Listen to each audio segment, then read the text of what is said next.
I am Connie Whitman, your host, and you're listening to Enlightenment of Change on webtalkradio.net. As always, thanks so much for joining me this week. So my quote today is by the amazing Eckhart Tolle, and he says, "Acknowledging the good that you already have in your life is the foundation of all abundance." So, what does your self-talk sound like? Do you often find yourself saying things like, "When I get that promotion, I'll have enough money to take a vacation," or "When I lose those 25 pounds, which I'm still waiting for, I will be happy"?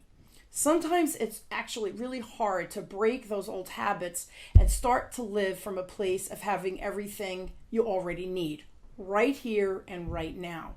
Now, what would your life look like if you flipped the statement that I just did above to say something like, "I have enough money saved and I'm excited about my vacation to Jamaica in 6 months"? Or even if you think this manifestation isn't going to happen, what if you think the manifestation would happen, what do you think would happen in your life? Well, today my wonderful guest Katherine Jegede and I are going to discuss the law of awareness. This is a new one for me, so I'm real excited. And metaphysics. Sounds interesting, right? We're going to use her book, Infinite Possibilities, How to Use the Ideas of Neville Goddard to Create the Life You Want, to help us all create the life we imagine. Now, Kate is a British television presenter and author with a background in science. After postgraduate research at Oxford, Kate moved to Switzerland to work at the World Health Organization. Now, additionally, Kate has worked with the BBC Science Unit and BBC Radio Oxford and serves as a news editor of the international journal Africa Health. Extensive, right? Kate has also presented 2 science series aimed at young adults for Channel 4 in the UK, earning her a BAFTA nomination. That might be said BAFTA nomination. So please help me welcome my wonderful, unbelievable guest, Kate, to the show. So Kate, thank you for taking the time to be on. Thank you, Connie. You know how excited I get when we talk, so thank you for having me I back. know. Yeah, we always have such a good time, but I think we really dig in and talk about, I think, important topics so that people realize they have control of their life even when they feel like they don't. And that's why you're one of my favorite guests to have on, because I just think people can't get out of their own way, Kate? Absolutely. And it's so important, I mean, that we have these conversations and people are hearing it over and over again because it's like, I guess, the drip of water wearing away and creating that Grand Canyon, or it's like dropping seeds. And eventually you're going to see the plants start to come up, and it's going to give you a confidence boost. So it's really important that we're talking like this. And I love it. And I know everybody's heard of law of attraction. So today we're going to shift a little bit and we're going to talk about the law of awareness and how it really does differ from the law of attraction. Okay, so Neville, for your audience, Connie, most people know that I talk about Neville Goddard. So he used the word awareness and assumption interchangeably, but fundamentally, the difference between that and the law of attraction is that you're not sort of thinking about things that exist in time and space around you, that you're trying to pull towards yourself as by some magical magnetic force. But you're actually understanding that if we are made of the same stuff as the creator, and that all things that exist are made of the same stuff, we can, he says, put on a feeling as though we're putting on a garment, a coat, a suit of clothes, and that feeling is representative of what your life looks like with that thing already a part of it. So you've gone to the end. You're not seeing something as being separate from you, but energetically speaking, you're seeing it as already being a part of your life. And it's important to get that feeling, because what that means is that you are becoming persuaded that that thing is available to you. So most people don't realize when you're practicing the law of attraction, as Neville says, you're looking at what you want through the lens of what you presently have. And so you're aware totally of all the limitations and all the reasons why you can't have it and why you haven't got it now. And so bringing it to you is actually almost impossible for a lot of people. You just can't get past, as you were saying at the top of the show, we can't get out of our own way. But if we have a feeling, that if we are able to put on a feeling, if we're able to evoke within ourselves a feeling that we already have something, then the experience and the outcome is very different. Can you give an example that you have created yourself for yourself? Okay, so when I graduated from college, at university we call it here, even though my parents had done their bit, had rented me an apartment, got me a car, done all of that, as most students do when you get some money, you go a little bit crazy. So when I graduated, my finances were in a pretty terrible situation, and I didn't really understand um, how to fix it. I didn't know what to do. It was as though you were never going to be able to work enough to sort of clear everything up. And once your credit's ruined, it's ruined, and all that kind of thing. And so whenever I think about repairing my credit or having money in the bank to feel good about myself, to support myself in the way that I need to, I would feel anxious. And then I think, okay, how do I get money? I'm trying to pull money towards myself. I'm using all these techniques that I think I know, but I'm still trying to pull money to myself. But in that situation, in that energetic state of not having, I'm not going to be able to pull money towards myself. I just don't know it. So Neville said, you're never going to be able to wish hard enough. You're never going to be able to use these techniques brilliantly enough to make this happen. You have to feel good about yourself. So when I began to feel, as you were saying, changing those statements, flipping the script, when I began to feel that I had money, even though I didn't have it, money started to show up, and I couldn't always explain why or where. I'd get called to do things, maybe to speak, to write an article, and just for one small piece of work, in my eyes, I'd be paid a huge amount of money. And so obviously that energetic shift in me brought me into contact with the things that were going to make the situation I wanted to happen. And it really didn't happen until I achieved that shift in myself. So as long as you're anxious, you're not going to be able to have the things that you want. You really have to have a completely different feeling about whatever it is that you want. And this is what Neville's talking about. The feeling is a part of you, as naturally as anything else that is already a part of you is a part of you. Now, in the book, and I loved right at the beginning, I think it was of the book. It's been a while since I've read the book, although I go back and I read chapters here and there because it's remind you how to keep your thoughts in a healthy manner. But you gave an example. You were a little girl and you wanted rabbit, you wanted a hamster. Hamster, that was it. Because I know everybody's saying, yeah, I know I'm supposed to feel like I have it already, but how do I do that? And this is such a great example of a little girl, right? That simple kind of approach. Talk about the hamster story, because this is exactly what we're talking about right now. Right. So yeah, I wanted this hamster. I was obsessed with having a hamster, and I didn't have it, but it was interesting when I was playing with it in my imagination, I could feel it. So Neville talks about our conscious body having the same senses as our physical bodies. And you can be so lost in play and so deep in your feelings. Your feelings can be so strong about something that you begin to feel with your conscious senses just as though these things were physically real. So I would play with this hamster every single day. That was the first thing I did when I got home from school. I played with my hamster. And when I kind of couldn't explain to other people what I was doing, I made one, out of a dust cloth, and I had the laundry basket was the cage and all of that. But no one could persuade me that this thing wasn't real. I just knew that I had it. And I have to be honest, I cannot explain exactly how I knew that I had it. I just knew that I had it because all of the emotions that I felt when I actually got the real hamster were the same as the emotions I experienced before I laid my hands on the real animal. So this is what Neville's talking about. He said you want to lift your emotions to a level of intensity so that those imagined thoughts, visions, sensations are indistinguishable from their physical correlates. So that's what happened to me. I could feel the fur, I could smell it, I knew what the food was like, I knew everything about this hamster. And when it became real, it was as though I had it all along. And it's funny because it's not, people are going, yeah, but your mother was buying it for your birthday. No, no, no. Your mother was like, you're not getting a hamster. You're not getting a hamster. Yeah. There was a lot of pushback from mom.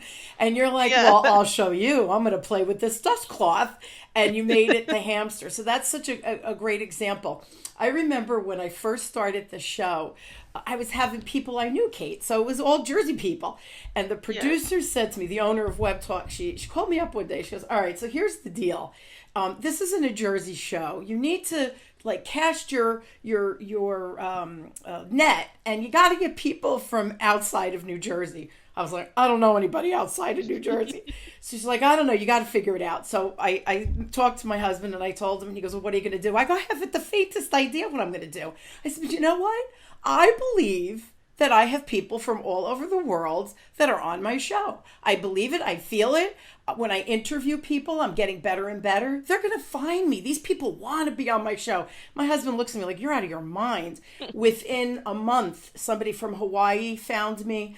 These publicists from all over the world found me. And I kept saying, how'd you find me? They're like, I don't know. You popped up on this feed. Now, I hadn't done anything to show up on these feeds and what have you. I believe so intently because she assigned me something and you assigned me something. It's happening, right, in my world. And all of a sudden, people from all over the world started being on the show. So it has no longer been the Jersey show because you're out in England, aren't you, right now? Yeah, absolutely. It works. So that, I know people have heard this before. You have to believe that you have it, feel like you have it. And they go, but what does that mean? So that's why I thought the hamster example would be such a great example because it's tangible from a kid's perspective. It's simple. The financial one you gave, people are like, yeah, but I still don't have money. How can I relax when I'm stressed out that I'm not paying my bills? So it's really, it's flipping the switch. It really is flipping that switch. When people who are listening and they're saying, I just can't get the results that you're talking about, what do you usually diagnose as them doing wrong? Like, can you spin it from that perspective maybe? Yeah, I mean, it's this difference between this law of attraction versus being able to have the feeling. So if we go back to you, Connie, before you were interviewing people like me from different parts of the world, you would have felt that. So the feeling that you would have felt at some point it registered would be similar to the feeling that you're having now as we're talking to each other. And it's all about evoking the feeling. I think people get really worried about laying their hand on the physical thing, but that's not how it's going to work. If you could lay your hands on the physical thing, there wouldn't be any need for this process. You just go out and do that. And people get really anxious because they think, okay, this is physical around me and that's physical around me, but that thing over there, it's too big, it's too much. And so they will it towards themselves. But that anxiety is actually keeping it away from them. So if you're trying to will something towards yourself, if you're trying to feel that you have it intently, that's different from feeling that you have it already. And I think that it's a very subtle difference, but it's an important one. And that's what happens all too often. I get so many emails. I've had a crazy number of emails this week. I kind of get it with all the political turmoil that's going on and people are anxious and wondering what a new administration is going to bring with it and all the rest of it. Sure. And so people get anxious. But that feeling, this is separate from me. This thing is something I want. All of those things are keeping what you want away.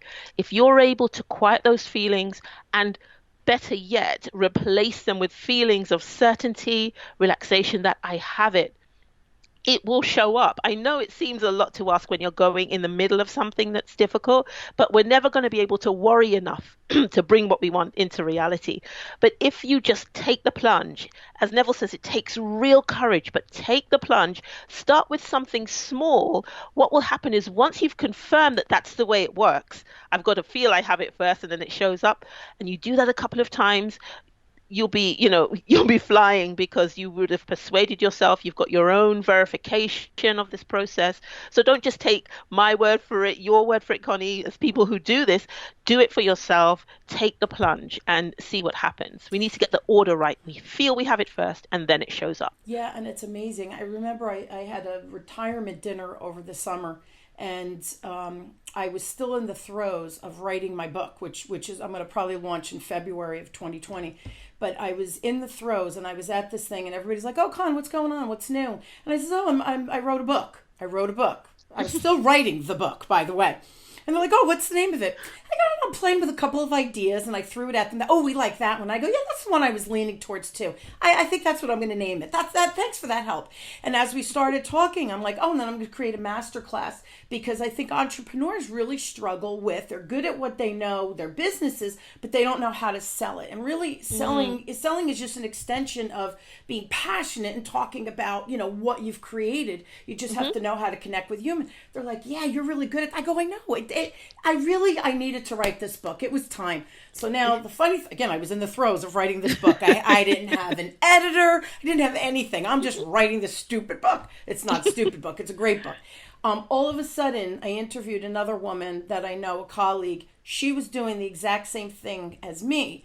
She had the book, she didn't have the program. I had the program, I didn't have the book. So we started sharing ideas. All of a sudden, now I have an artist doing my book cover. I have an editor who's doing that. I have a social media company who's helping me put all the pieces in place, updating my website, all of the moving parts. All of a sudden, these people are, and when I tell you, Kate, I had no idea how to do any of this. And all of a sudden, these people are coming to me. And it's funny, as we were just talking, I thought, oh, that's when it happened. Because I said it as if, oh yeah, the book's written, yeah, it's done. And, this is the premise of it. And this is what I want. This is how I want to help people. Because I always come from that helpful place. Boom, all of these things start finding me. And the pieces come into place. And talk about, you see how I said the book was done, and then the pieces found me. I had no idea how to find an editor or an art person or any of these things. I had no idea. And it's not like I have $1 bazillion where money is no object, right? Because money is an object. So by me feeling that it was already done, the pieces find me. How many times do you hear from your clients that, well, I have to do this and then this and then this and then this, and that's just not how it works? You get where I'm going? Yeah. Absolutely. So you wanted me to address, sorry, because it froze for a moment there. So you Oh, wanted me to address how that happened. yes. Right. So you were talking about us getting out of our own way. When you think about when we're doing any kind of project in our day-to-day life, we've got all the elements and everything, all the bits and pieces that go into it, and our own frame of mind. So we have this objective in mind, right? So when we get to the end of a project and we know that it's finished, we're not doing any work. There's no busy work. There's nothing to do. And so when you get to that point where you feel that the thing is done, you've gotten out of your own way, and all the things that were necessary are able to fall into place. But what happens is when we're busy getting involved in the process of trying to bring our manifestation about, we are actually distracted from what is really supposed to be happening very, very often, because we're looking at it through the lens of where we presently are. So if you think about it, if you were like, okay, I know how this book is going to happen, I know who's going to be involved, and you went here, there, and everywhere trying to make things happen, maybe sending out mailers, or I don't know how these things work. I'm very much like you. I let the stuff happen, but if you got in the way, then none of the things that have happened could happen, because as the Bible says, no man can serve two masters, which can be translated as we can't do two things at the same time. We cannot be occupied. Our minds cannot entertain two thoughts at the same time. And so consciously, if you think about it, the book is finished, and that's really how it. That's the bottom line. It is what it is. The book is finished, but we can get in the way of that being the case, and we can actually prolong that process because we're interfering with what we don't know, because we're never given the details about how something's going to happen. We're just supposed to get out of the way. And it's so funny because it's true. We are limited to our perspective here and now and the experiences I've had in the past. So if you're not financially wealthy, or you don't have your dream job yet, or you haven't met your soulmate, or like all the things that haven't happened yet, how can you know what that soulmate is who he is or who she is? You don't. So if you keep looking and going to bars and going here and, oh, I can't find him. Oh, I can't find him. You're right. the universe keeps saying, you're right, you can't find him. Yeah. Whereas you throw your hands up in the air and say, whatever, the person is going to find me. These are the qualities. And you visualize them being kind and gentle and funny and whatever those qualities. And you actually smile and feel that warmth. All of a sudden, the person will come to you, right? And that's, Yes. we are limited to this perspective. And there's so much more going on out here. So if we keep looking here, you're never going to see what's going on out here, right? Does that make Absolutely. sense? Absolutely. Yeah. That's exactly what's going on. So we need to get that feeling of warmth. If you think about it, corresponds to our bliss, corresponds to us having achieved what we wanted. And Yep. all the other feelings are not it. So it cannot be it, if that makes sense. You know what I mean? If you are in the arms of the person you love, that the person that is right for you, then you're going to feel a warmth. You're going to feel a joy that that Sure. situation brings. But if you actually look at or just check in on all the feelings you have outside of that, then those things cannot bring about the result you're looking for. So just get out of the way and allow the thing that's supposed to happen. Yeah, this is hard, guys. What Kate and I are talking about, we understand this is not easy stuff, and it takes. I love how Neville says, just dive in, go into the deep end, and try it out. And here's the thing: it doesn't cost you anything. It's not that it won't kill you. I mean, God No. forbid, right? It's not going to kill you. Why wouldn't you try something that potentially could manifest magic into your life? So, talk to me about that reclarifying or understanding of that positive mind metaphysics, right? Because everybody says, "Oh, positive affirmations." It's a lot more than that. Yeah, so esoterically, so I do a lot of study. I've done extensive study into a lot of the terms that Neville's used, and I sorry cannot remember for the life of me the lecture, but I'll explain what he said. That people often think the word positive in metaphysical terms means happy and good, and it was when he was talking about us being careful and tending the garden of our mind and being really careful about what we allow to be planted in our minds. Positive just refers to whether something happens or not. But many people think that positive just means good. So they're really loosey goosey with what they allow themselves to be preoccupied by, what kind of things they react to emotionally. And so he says that they get shocked when they see all sorts of ugly and undesirable plants growing in the garden of their mind. It's because they haven't been careful about what they're thinking. So it's really important to understand there's a clear distinction. Positive means is really almost a scientific term in this context. Positive means it has happened. The thing you felt with the thing you felt, the thing you thought about with intensity of feeling has happened. It could be an unpleasant thing or a pleasant thing. So I'll just give you a really quick example of Yeah. this. So someone near and dear to me found out that on Friday the storage unit where all their stuff was burned to the ground, and it was so devastating for them, and they were actually still in shock. And I was talking to this person. I said, remember when I actually helped them move out of the old storage unit, and I said, remember you just said, oh, I'm sick of this stuff, I just want it gone, over and over again. Oh, I don't care about it. I just want this stuff gone. I said, you said that over and over again. This is not about blaming you or you being punished for something that you did wrong or that you did bad, but it's important to understand that what we say with feeling comes to fruition. What we think with feeling comes to fruition. And it's not about um, like I said, being punished for doing something wrong, but it's about being careful. The beauty is that we can still use these same techniques to restore what we've lost. We can use these techniques to make our situation better than it was before. So it's never hopeless. It's never the end of the story.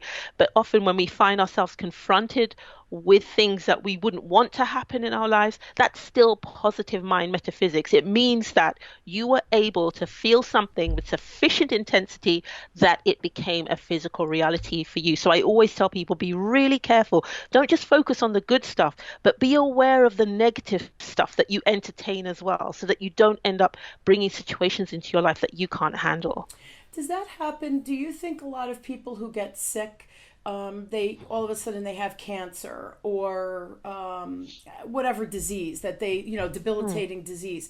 Do you feel that that is that they bring that on themselves? Is that I think our bodies are biological and they are going to decay and break down.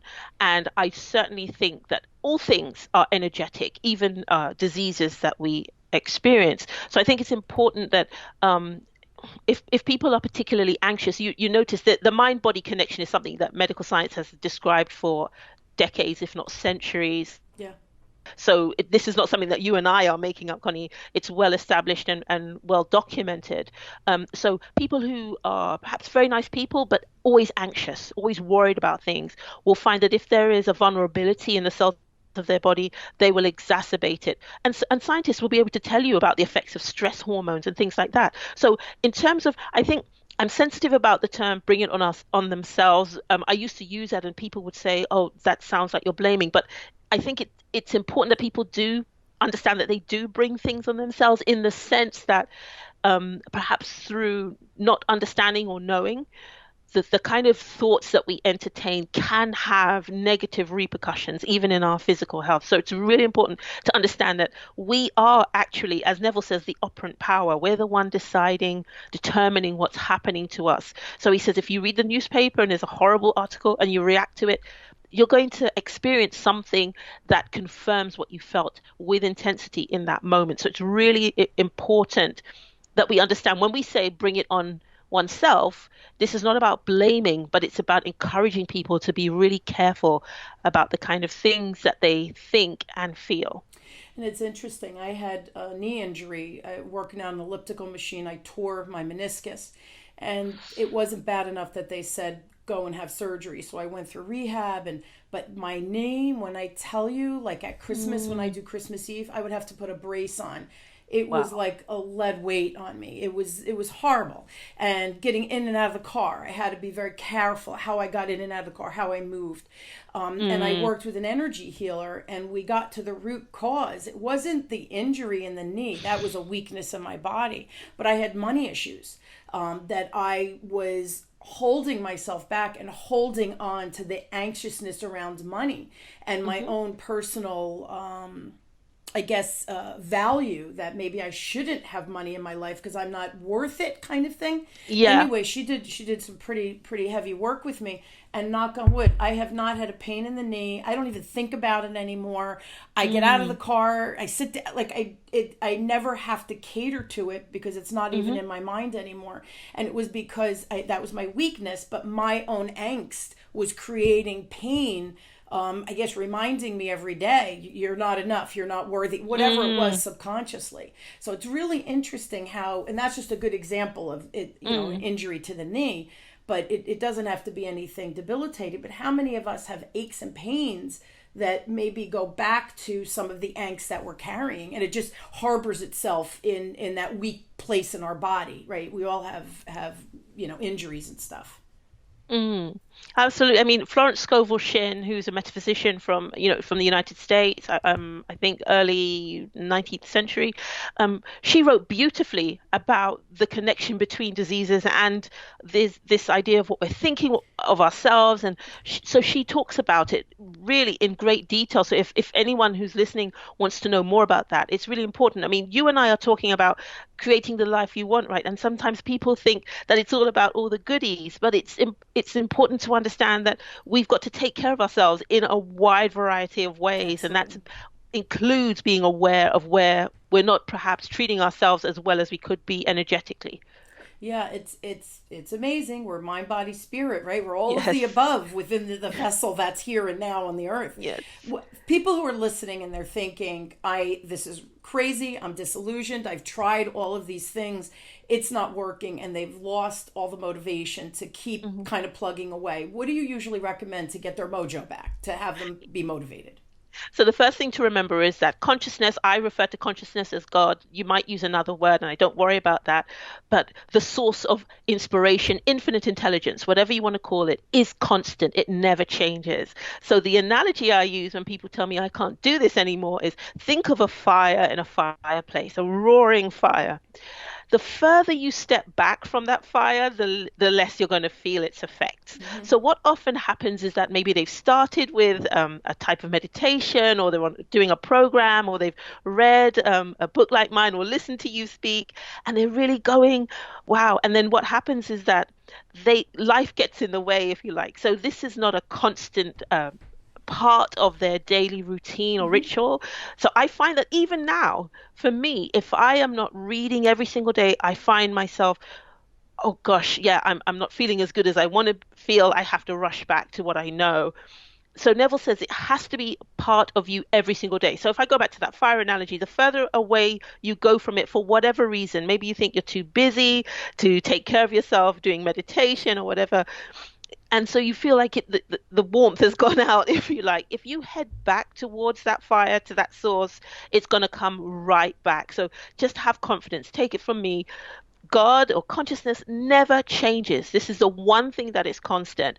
And so when you find yourself, you've lost motivation, just go back to an exercise and be very deliberate about it. Maybe a program that you really liked, a podcast that you listen to, a radio broadcast you listen to it again and again. Just get the engine going once again. And then just tell yourself, you know what, for the next 21 days, the next 30 days, I'm just going to spend 2 or 3 minutes every single day making sure that this is a part of my daily routine and see how I go from there. And that's what I always recommend. So it's God is constant. It's we that drift away. But once we come back, we're going to be right back on top. Yeah, and you said, 2 minutes a day. I have a gentleman I follow, Adam Michael Brewster is his name, and he created a 3-minute meditation. And last year he did a challenge, and he said, do it for 30 days or 28 days, whatever it was. Every day, do 3 minutes. That's all you have to do. And you could do it in the morning, at night, fit it into your schedule, but every day for 3 minutes and see what happens. And it was really interesting because I was trying to meditate, and Kate, I fire fast. My mind is always going. I'm always thinking. It was painful, literally painful to meditate. So I thought, 2-3 minutes, I could even do this, right? So every morning I would get up 3 minutes earlier and I would just do his meditation. And I did it for the 30 days. And the funny thing was that some mornings I would get up earlier and I would think, I'm going to do 2 of them. And he has different mindfulness, whatever. So I would do 2 or 3. One day I think he has 4 or 5 of them. I ended up doing the full 15 minutes. So it's just really interesting how you can help your brain learn how to do whatever it is we're talking about, whatever's working for people. For me, it was the meditation. And I meditate every day now, even if it's just for 3 minutes, because that's all I have time for. But I meditate every day. I need that for my own sanity, really. Yeah. Because my mind is always firing. So, it doesn't have to be, like you said, just do it every day for 2 minutes. Read something that inspires you for 2 minutes, right? It doesn't have to be anything grand, right?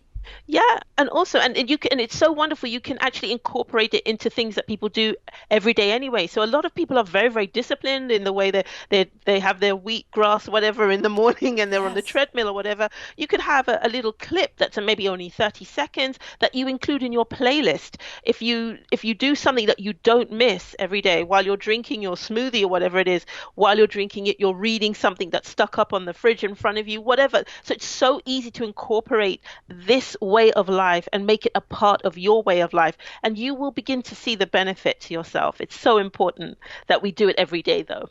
It's a habit. It's like anything else, and once that habit becomes, we get really good at, and you almost become expert level, like you are dealing with. But you're an expert level. Thank you. But you've been studying this, Kate, since you were, the little girl who wanted the hamster. Although I don't think at that time you knew exactly what you were doing. It was intuitive for you. But now you've become a true expert. I hope that we're out of time, but I hope everybody, you're intrigued, if nothing else, and go and buy Kate's book. It's called Infinite Possibilities: How to Use the Ideas of Neville Goddard to Create the Life You Want. And really, it's the life you deserve, that we're all here, that we deserve great things. So it's on Amazon, Barnes & Noble, right? Infinite Possibilities. They can get anywhere, right, Kate?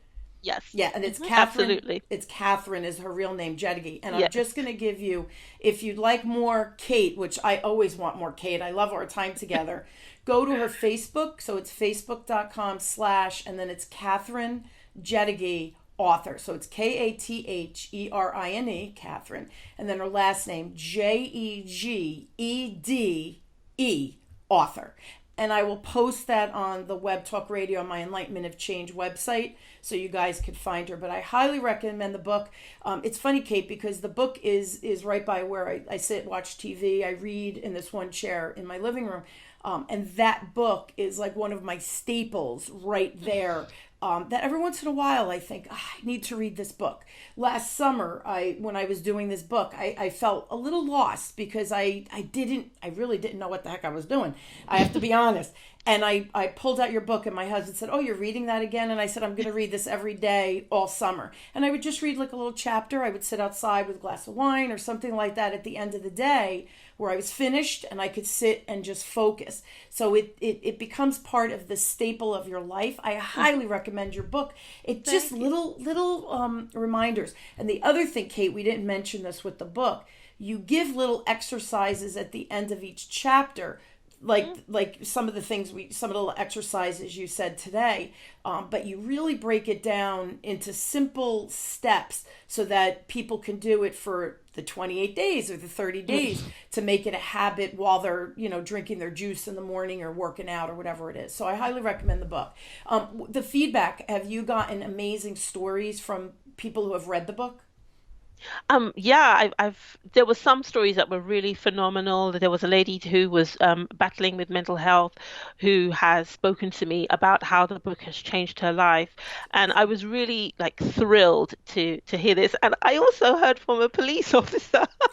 I No. was so excited. I don't even know where he got the book from or well, because of what I do and my mentor in Parliament, he often talks about the book that I've written. But to hear from a police officer who said, thank you, they have such a terribly difficult job and I'm so excited with the work that I'm doing with them now. But to say that it made a difference, and I thought, OMG. It was so wonderful to know that somebody who actually does such a difficult job was able to get comfort from the book. And this is something that they said that they're not familiar with, but they felt they understood it and they've tried some of the exercises. So I'm really, really thrilled. I think for me, hearing from anybody telling me about anything been able to do help with their financial situations, relationships. There was one Sure. lady who had difficult time with her son, and she really attributes her shift in herself to being able to repair her relationship with her adult son. So I feel so warm, and I just love it. It's so rewarding. I'm not doing it for me, just as you don't do it for you, Connie. I Absolutely. know that, but you can't help but just say, "Wow, thank you." It's such a vindication that we might seem like the kooky ones, but it's making a difference in lives in real terms. Absolutely. And it's so funny you said that the mom with the son, the shift has to be within you. We say, oh, Yes, when he changes or when she does this, it has nothing to do with the external world. It has to do with our internal thought process. So that shift has to come from us. But isn't that the control we have? We only have control over us. We don't have control over anybody else out there. So it's just absolutely. interesting. Again, Infinite Possibilities, my wonderful friend Kate. Check it out. It's a life-changing book, guys. It really is a life-changing book. Also, I love giving things away. Go to wisdomdecoded.com. We are still offering our free communication style assessment. Check out, gives you a little bit of insight as to your superpowers and maybe to your little blind spots and challenges that you didn't even know existed. So check it out, wisdomdecoded.com. Again, Kate, thank you so much for being on. Thank you. I love our time together, and I am always so charged up after our shows because I feel like I always learn another little piece from an implementation standpoint every time I talk to you. So thank you so much. Wonderful. Thank you, Connie. Always a pleasure. I'm a fan. And I hope you guys will join me weekly as we question, build, and discover together that I know this word change freaks us out, but you've got this. And I hope my guests like Kate today and the books and the authors that I have on help you navigate whatever changes you're looking for experiencing in your life. It's easier than you think. You just got to do something differently. So embrace it and go for it. Thank you again, Kate. Thank you again, listeners, for checking out the show today. You've been listening to Enlightenment of Change with me, your host, Connie Whitman, on webtalkradio.net. I wish everyone a wonderful and truly inspired week. Go manifest a brilliant life that you deserve. Thanks, everybody.